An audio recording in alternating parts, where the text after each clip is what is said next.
And we are live. Fantastic.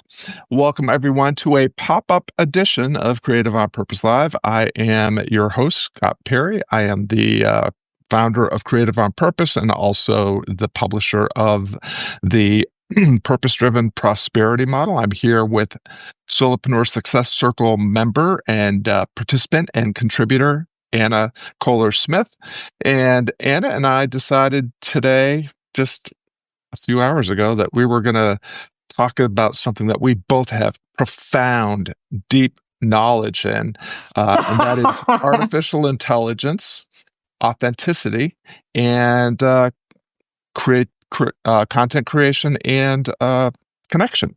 So, Anna, I don't have a real agenda here, but one of the things that I always kind of find it's helpful to do is to make sure that we're all talking about the same thing and that people understand what we're talking about. So for anybody tuning in, we're using words like AI and authenticity and content creation and connection. So I'd love for you to start us off with, just a little riff on how do you think about content creation, creativity, connection, and how and what AI is and how it plays into all of that. So I've been sort of amazed to think, what about it? What about our own humanity that we seek when we look for content, right? So what is it that we're actually after when we are reading things online, or we're looking for people to follow, or we're looking for connections, or we're looking to not be lonely, or we want to find community? What is it? Where is that line between this is a meaningful piece of information that I'm glad I know now that I didn't know before I read it or listened to it, and what changes the course of my life in terms of meaning? And I think that those are the kinds of questions that I think about as I walk around. I was washing the dishes this morning, and I was like, why do I care more about the human face, but not just a human face as an AI avatar, but a human that's actually a human and I can trust as a real human? Where is that line?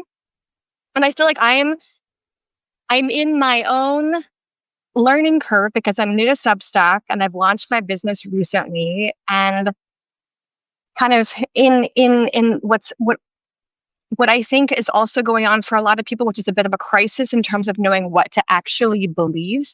There's so much that's fake. There's so much that's sensationalized. There's so much misinformation. And our loneliness and need for connection is so strong. How do we find ourselves in that broader conversation in terms of what we create in the world, what we need to be nourished and to be well, what we need in terms of useful information, and what is kind of irrelevant and not that helpful? Like a bunch, in the way I'm a public health person and I run public health for 15 years, and it just knowing a bunch of facts about a specific kind of behavior like smoking just doesn't really do much of anything. I don't really think. Where do we actually internalize a behavior? Where do we move forward? Where do we connect? Where do we actually feel like we can, as you talk about empathetic antagonism, where is that small amount under the skin we can get where something changes? And these are all the questions I just wanted to dump truck onto you today. Yeah, no, I love it. It's it's a great topic. It's obviously a very timely topic. And I love what you said about, when we are online, it is often in search of information, which comes through various content delivery systems, whether that's blogging or email or podcasting or video. And, we can do it on platforms that are built on social media or in search engines like YouTube or on broadcast platforms like Apple iTunes or I'm spacing on the primary ones now. But anyway, and for people that are purpose-driven, difference makers like you and I think our pursuit of information is not for distraction's sake. That's where people go to social media for distraction or to fuel outrage, right? People that are like you and I are in search of information that will help us solve a problem or achieve an aspiration of our own, but also often are creating content that is informative, that will help build awareness and earn attention from people that need to hear the kind of things that we talk about so that they can achieve their problem or achieve their aspiration or solve their problem. So the information part is really important. And we are drowning in information. Like the internet is nothing but information. So, and with AI, now as soon as everybody could have a podcast, everybody had a podcast. As soon as everybody could have a newspaper, everyone had a newspaper or magazine, right? So we tremendously increased the amount of information, but it wasn't always necessarily filtered, vetted. There's plenty of bad information out there. So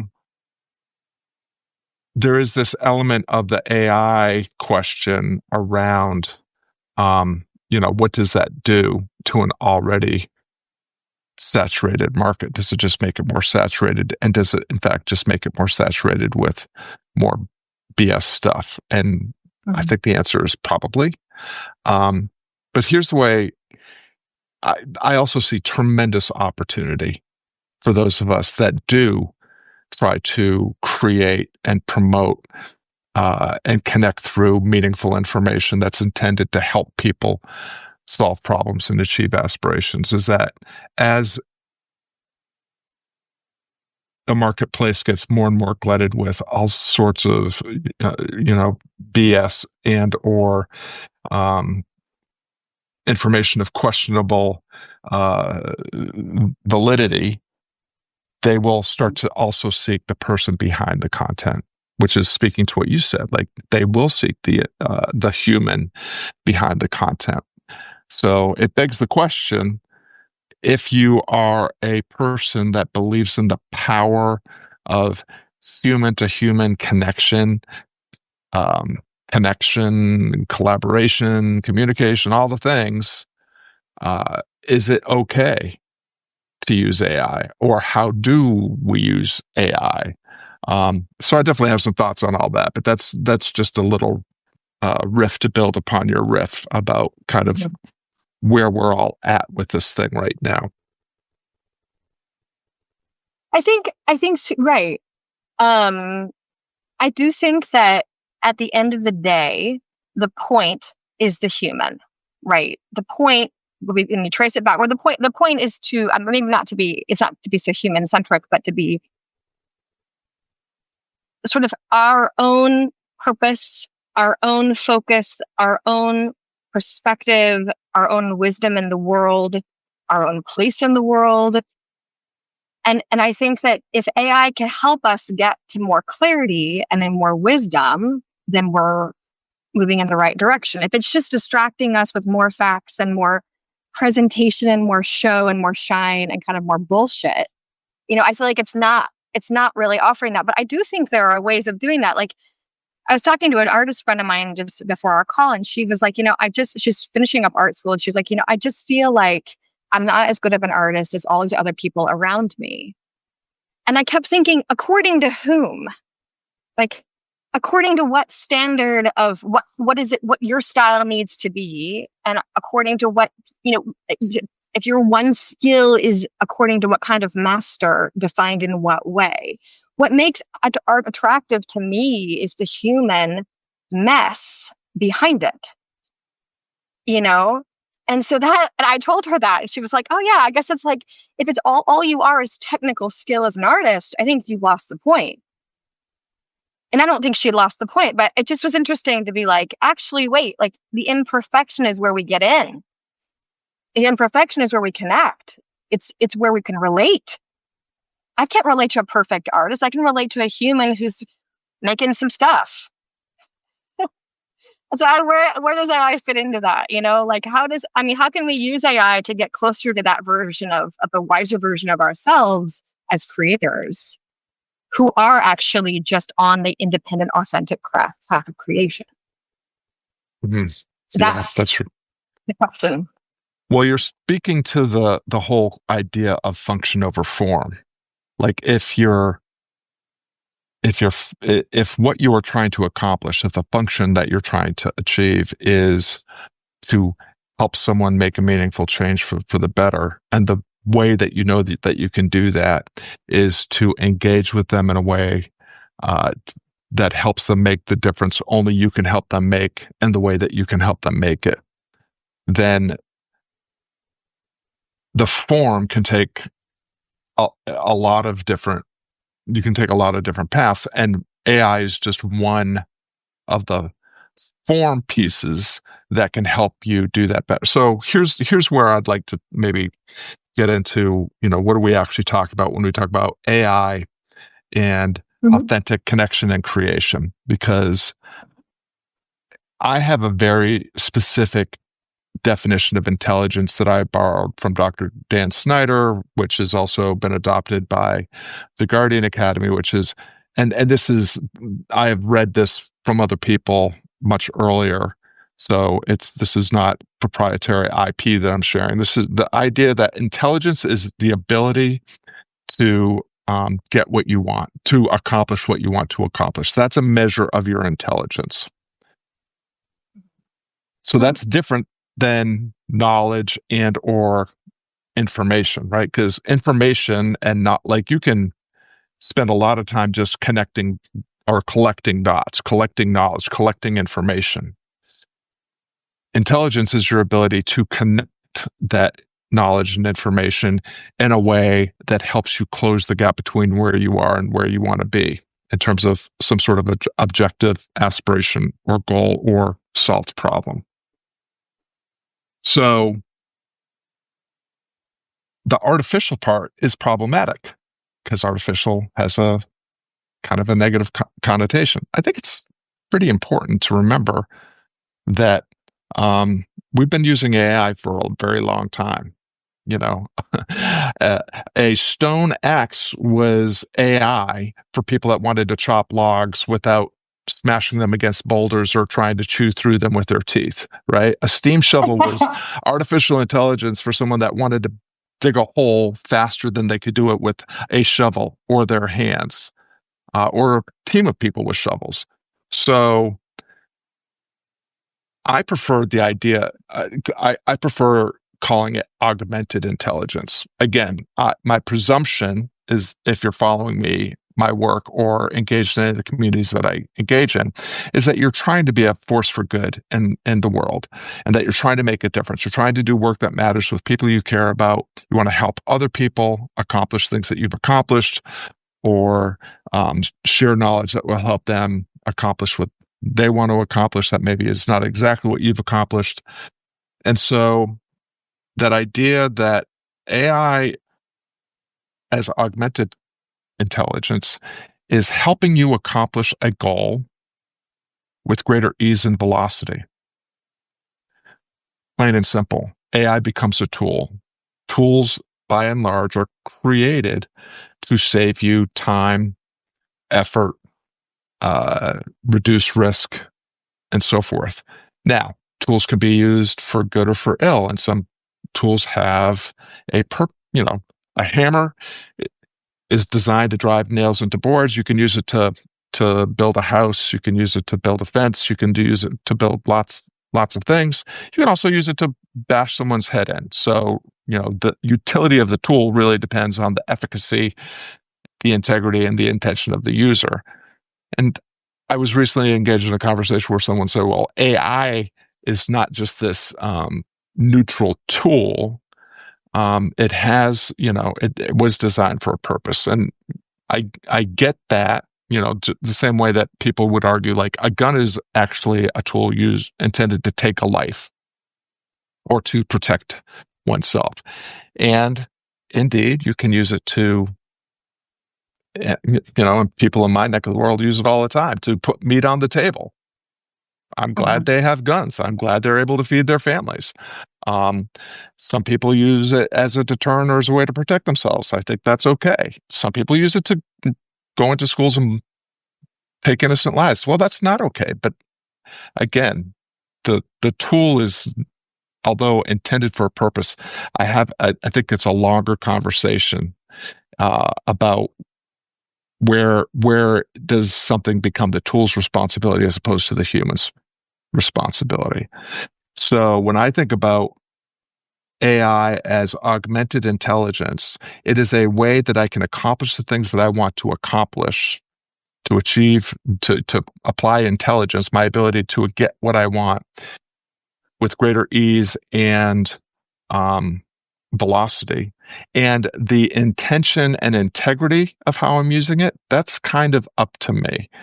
Uh, and obviously, there's a lot of people that do it in ways that you and I wouldn't agree with, but a lot of people are also using it in ways that it's very easy to agree with. The other fundamental thing that I think is worth just noodling on is if you decide that AI is a tool intended purely for evil and you're not going to use it, where are you going to be in the marketplace where most everyone Mhm. else is using it? Exactly. I wonder too, like a lot of people, I read, I don't know who was it Maya who wrote yesterday on Substack? She's like, a lot of people have already outsourced their thinking to other places, right? We're already outsourced. So to what extent?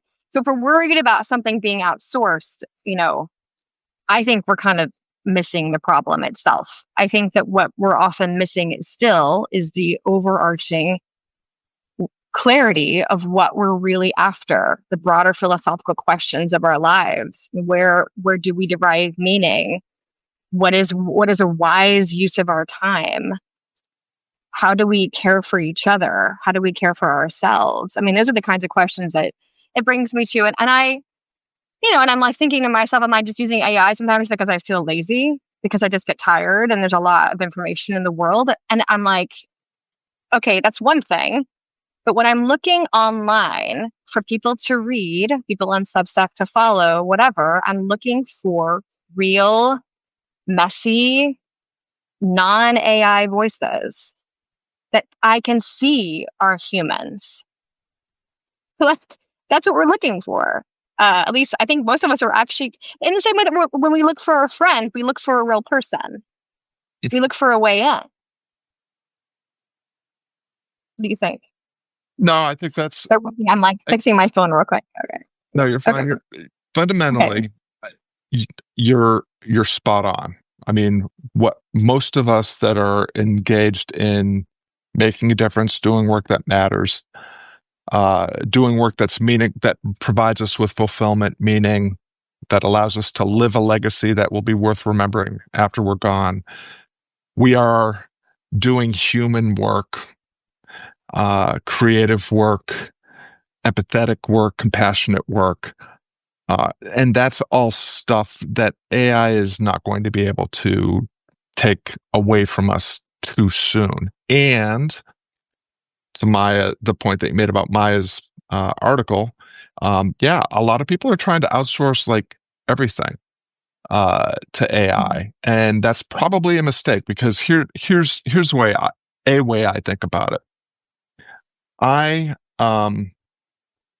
the fundamental way that I make the difference that I make is through either one-on-one coaching, group coaching, or community. And you've been on the receiving end of several of those things already. So ultimately, I know that the biggest force multiplier is relationship, is connection, is communication, is co-creation and collaboration. And so the sooner that I can get someone into that kind of relation, the right person to get into that relationship, the sooner we can start working together to close the gap and help them achieve what they want to achieve. So there are some things that I can train a GPT to do. I can train a GPT to help, because I can write down the directions. I can give it my process for how do I help someone dial in a specific, measurable, achievable, relevant, time-bound priority that will move their business forward and allow them to fund and fit the life that they want to live. I can get an AI to do that part. What I have found is that when it comes to further assessing how that is going to be accomplished and how we're going to audit where that person is starting and what they're starting with, it actually is more difficult to outsource because there's more complexity, there's more variables, there's more narrative fallacies and cognitive biases and cognitive distortions happening on the user's part, and the AI isn't great. And ChatGPT in particular is really good at just saying, "Oh yeah, what a great idea! Of course, let's figure out how you can do that." When a human, an experienced human being would say, "Is that actually something that's worth even investing any of our time in right now?" So the way that I look at it is, I can leverage AI to create relevant content faster, make it better, in some cases, make it more empathetic and relevant. But when it comes to what happens on a call or in a meeting or a Zoom or what have you, it's can't take that away. It can't see what I see based on my relationship with the person. So it's the difference between plank knowledge and chauffeur knowledge. Right now, a lot of people jumped on the AI bandwagon because they're not very good at doing what they do or making the change that they promise people they can make. And so they're hoping that AI will allow them to do it without actually earning their stripes, without actually earning the skill and the empathy and the wisdom to do it in a way that's actually worth paying for. And those people may succeed in the short term for a short period of time, and sooner or later, well, I mean, they will be feeding the cynicism and the skepticism that that anybody can do this. But for those of us that are invested in a longer game when it comes to building reputation and allegiance capital and authority and authentic relationships, I think we do have a chance. And the big difference is what happens when we can't use the bot to answer all the questions. And we're actually in a situation like this where you're asking me questions and I have to give you answers in real time while I'm looking you in the eye, while I'm processing and understanding what you are saying you want, while I'm also listening for the subtext and the B message about what you really want and what you're saying is really in your way, and looking for the blind spots and the black holes and the misleverage in what you're saying so that I can actually help you identify the actual problem that you're trying to achieve and not the one that you're making up because it kicks the can down the road, or it helps you feel like you're doing something while you stay stuck, or maybe even going backwards and so forth. So there's lots to chew on there. But again, I love the idea of plank knowledge versus chauffeur knowledge. That's a Charlie Munger anecdote. But basically, the idea is, yeah, we can train bots to do lots of things and they will sound smart and they will be right sometimes. But if someone asks a difficult question, or someone has a nuanced situation, or if there's a level of complexity where you have to go deeper, you need the physicist to actually stand up and say, well, based on my long years of experience, writing, teaching, etc., it's actually, this is what has to happen. Mm-hmm. Mm-hmm. Like using I mean, there's a couple of different takes on this, right, with AI. One is like, the whole idea of industry knowledge, that you, as an industry person, understand all. For example, when you and I were doing the coaching by email process, and I just had various like, just like, just like the weird different kinds of voices that would enter my head. And and the response I was looking for was actually a response from a person that had felt similar things, that actually felt what that doubt feels like. And I needed to trust with 100% certainty that you understood those feelings, versus it being like, oh yeah, it sounds like you're having a hard day, and AI's chats, right, it would be back, or, okay, that can be useful, but I need to trust there's another human on the other side of that. And I think that is just the kind of thing when a human needs to trust, another human is really behind it. And then that's the ultimate voice in the process, right? Then I think that's where we actually like have a different, that's where it becomes a lot more important. Like I think that the idea of trusting that it's fully real and that it's fully human, Mhm. that being a I really think important factor.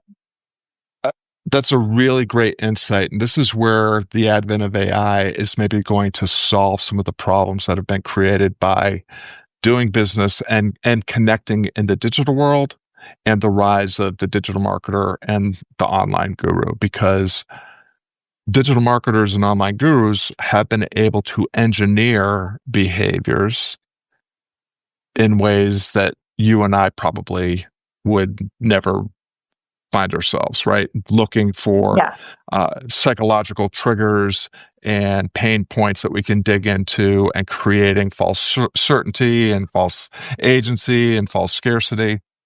Um, and I think even before AI, most people that are looking for solutions online were able to smell a funnel 100 miles away. Were able to tell when someone was just selling some sort of BS high ticket solution to a problem that maybe they solved for themselves in the past, but whose time has already kind of come and gone. Like most online gurus are not bad people that are selling things that they think are just pure snake oil. They're selling solutions to problems that they solved for themselves in the past using the means that they solved them with. The problem is you're not them and it's not the past.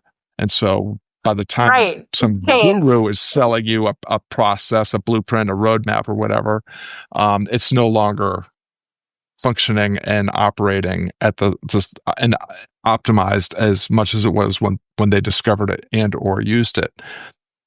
The other piece is that, and this is speaking a little bit to what you're saying about like really amplifying the need for human understanding and compassion, is that a lot of digital marketers and online gurus sell technical problems to what are technical solutions to what are adaptive problems.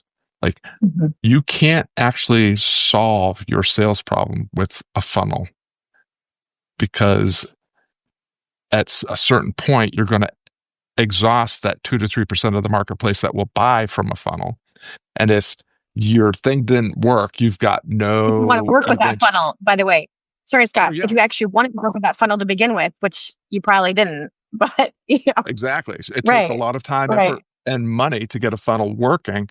And then once you exhausted the market with a solution that doesn't work, then you've exhausted the entire market. Nobody's spreading the word about the great work that you do and the difference that you help them make.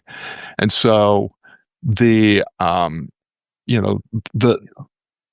providing, having a dogmatic posture, like this is the only thing that works out, a digital marketer that says the only way to succeed in life is to be obsessed with what you do. The only, email's dead. You have to use video marketing, whatever. That's dogmatic solutions to adaptive problems.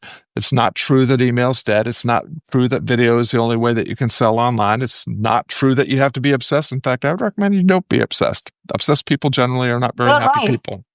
So, right. Yeah. we're starting to see through that more and more, and we are starting to.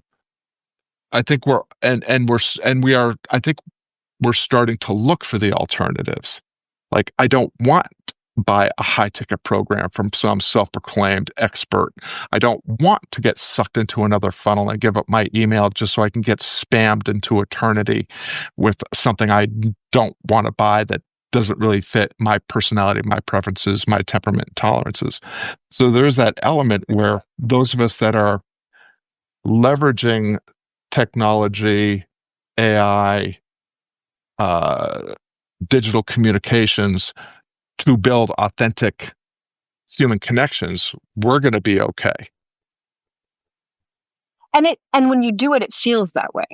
When I read what you talk about, when I read what Seth Werkeiser talks about, like it's like there's a very specific sense of, we have a comprehension of what our own humanity requires, and what our own humanity requires in business, what our own humanity requires in just having a meaningful life, what it means getting outside, it means connecting with others, it means not working, it means not being obsessed with work either. But there's a lot to our lives that go on. And I think that it's like what's the term? I don't know who said this, with wisdom work, right? That's the actual direction that we need to be going in, right? Versus just trying to become more productive and more like a robot, like I think about it in my work as an artist, like my most interesting art comes from my most intuitive, playful space, not my most productive space. And I think places like Substack, I am seeing, and I'm really encouraged to see that there's a lot more of that. There's a lot more, or maybe there's always been that, but it's easier to access, or it's more visible, or it facilitates it more easily.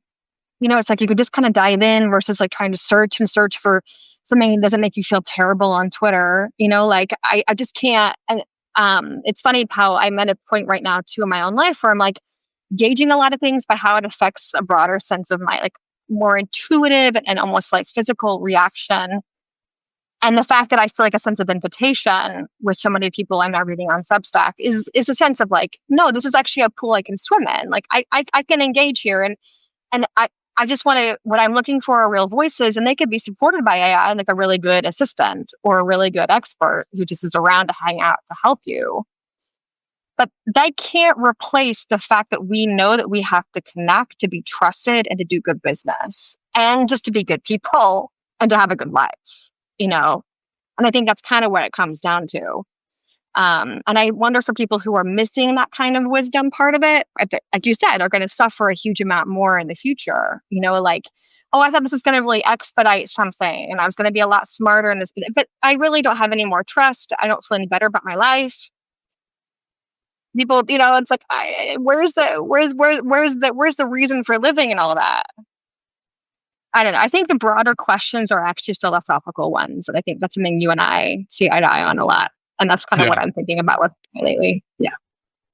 For sure. The wisdom piece that you're talking about is such a vital element, because AI can make you smarter. It can give you knowledge and information fast, and it can help you put it together in ways that are helpful, persuasive, and so forth. So AI can make you smarter when it comes to building a funnel or creating scroll stopping headlines, or creating compelling calls to action. But it can't tell you whether that's a good idea or not. You need wisdom for that. And that's one of the reasons why. Sorry, chat's not going to say to you, sorry, Anna, you need to go get a life. Like, stop asking the same questions over and over again. Yeah. This isn't important. There are some things that you can do I do have GPTs that I provide to community members and clients that serve as a proxy in between our coaching sessions and so forth. It's trained on not just my intellectual property, my coaching IP, but also in my coaching style and voice. So it does an okay job of calling people out on their bullshit or identifying blind spots or so forth. But it's still not going to be a substitute for me. Like when Bree, Willie is, someone that talks quite often about how much she loves the Scott bots, as they're fondly referred to. She also talks about how important it is to cross check and to double check with Scott the human, because Scott the human actually oftentimes will point to additional ways that this could be addressed or play out, or offer a perspective that does help change a mind, or collapses time to target even faster because of earned wisdom. That's why I call what I do corner man coaching, because I'm an old dude. I've seen a lot of stuff. I've done a lot of stuff. Does that mean I can teach you how to, there's some technical things I could help you with when it comes to playing the guitar or developing a coaching business or what have you. But there are also, and you said this earlier, like I am coming at everything from philosophy and first principles, a core time-tested, scientifically vetted beliefs that go all the way back into antiquity, and principles and practices that although falsifiable, have not yet been falsified. So we're going to stick with the foundational things that have to happen for you to achieve what you want to achieve. We can get into strategy and tactics and tools, but first we have to know what we're actually trying to accomplish, that it's worth accomplishing, and what are the fundamental things that have to happen for that to be accomplished, so that we don't waste our time building things, doing things, optimizing things that actually have no bearing on your success. In fact, most of the time, if we eliminated 80% of the things that we're doing, we would accomplish what we want to accomplish a lot faster and have a lot more fun and with a lot less stress and heartache. I think that what you're saying makes a lot of sense. And I think it does speak to the fact that when you're struggling, or where you're in this place of wanting to make decisions and looking for insight and wanting to take steps, what is actually what gets in the way? What gets in the way is the sense of being alone, right? What gets in the way is, you cannot know. And I've talked about this with you. I've spent years wandering the desert, not knowing. But I was well connected and happy and had a lot of great, meaningful projects. So knowing is one thing, right? But the human connection of it is, I think, what we're ultimately craving, and is probably one of our greatest unlocks of intelligence, right? Like social intelligence comes from connection. And so I would hate to see people just continue to be alone. Have the isolation vibe that so often it comes. If it can be done more communally or collaboratively, because AI is also, I also heard it described, it's collaborative intelligence, right? It's collective intelligence. It's accumulated intelligence, and it's also a lot of garbage, right? But okay, well, we can tap into that, but how can we tap into that to actually meet our greater needs?